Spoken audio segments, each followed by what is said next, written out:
With their doors closed and customers vanished, the restaurant sector has taken a particular hit in the coronavirus environment. We are just a small entity when it comes to restaurants around the world. Some of the major restaurants in the world have been failing and has just succumbed to coronavirus. We are in the same boat. We are a business about people, looking after people, feeding them. It's not happening.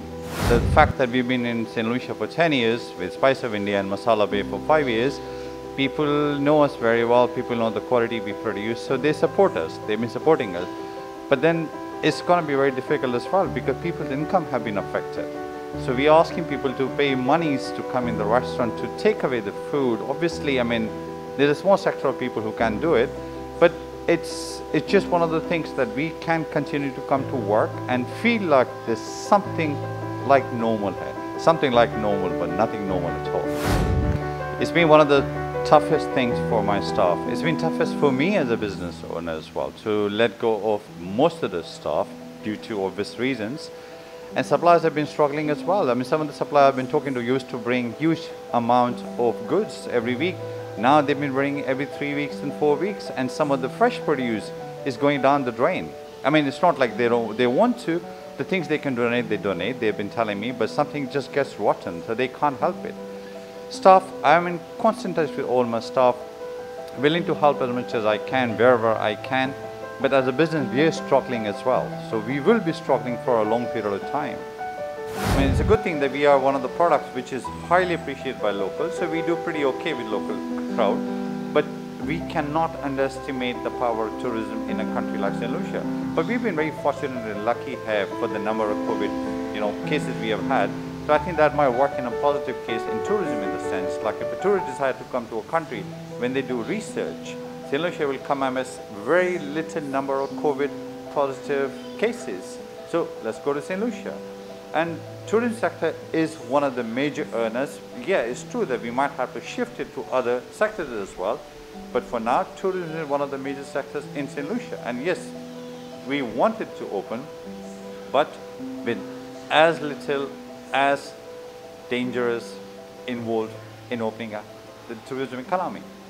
Oh, it's going to be a very difficult one. Urgency, yes, it's extremely urgent because we are in a business where there is no social distancing. We go and interact with people. That's what makes us who we are, and that's the difference from a proper sit-down restaurant like we are to a fast food restaurant, which may be a better option in today's times. But I think people like to eat. People like to go out to restaurants. This will come back. It might be a while before it comes back. I was just talking to some of my staff that day. I say, I don't know when next we will see people sitting in the restaurant. We go chit-chat with them, talk to them about things, food and stuff like that. But it will happen. People like to eat. People like to go out and eat food. I'm very positive and very, very positive about it, and it will happen.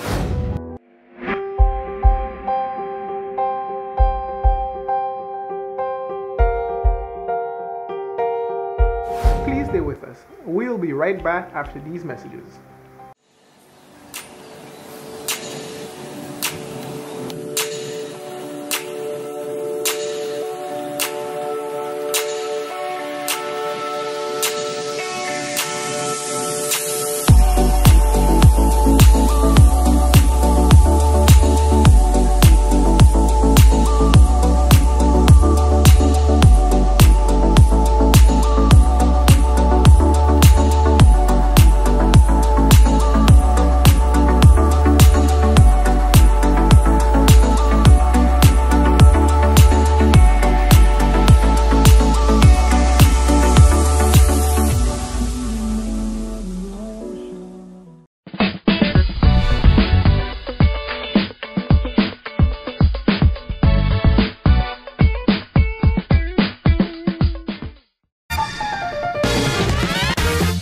Hi, I'm Chef Adil from Spice of India restaurant. Welcome to Meals and Minutes, brought to you by the Baron Gourmet Collection.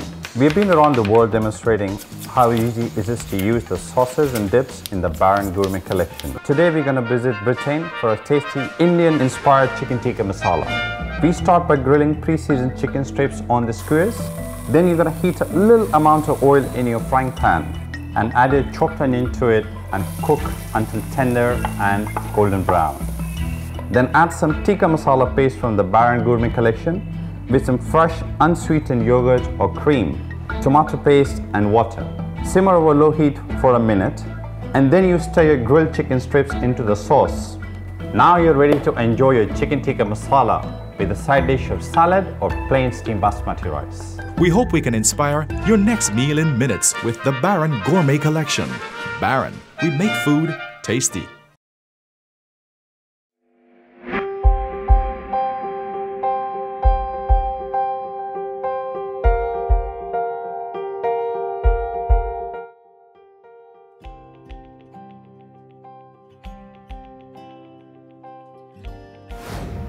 Thank you for joining us on CTV News Magazine.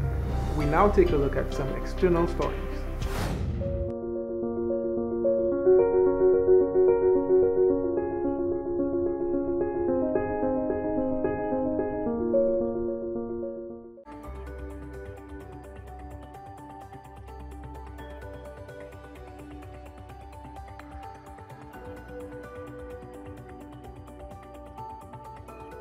We decided to conduct temporarily additional longer-term refinancing operations, also known by you as LTROs, in order to provide immediate liquidity support to the euro area financial system. Although we do not see material signs of strains in money markets or liquidity shortages in the banking system, these operations will provide an effective backstop in case of need. They will be carried out through a fixed-rate tender procedure with full allotment, with an interest rate that is equal to the average rate on the deposit facility, the DFR. The LTRO will provide liquidity at favorable terms to bridge the period until the TLTRO3 operation in June 2020.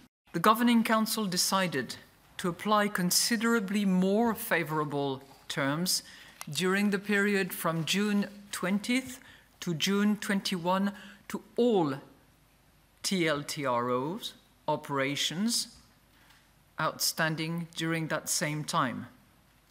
These operations will support bank lending to those affected most by the spread of the coronavirus. In particular, small and medium-sized enterprises. Throughout that period, the interest rates on these TLTRO3 operations will be 25 basis points below the average rate applied in the Eurosystem's main refinancing operation. We decided to add a temporary envelope of additional net asset purchases of 100 billion euros until the end of this year, ensuring a strong contribution from the private sector purchase program.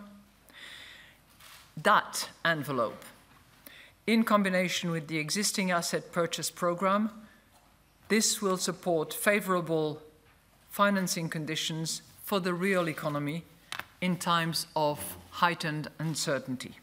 The Governing Council decided to keep the key ECB interest rates unchanged.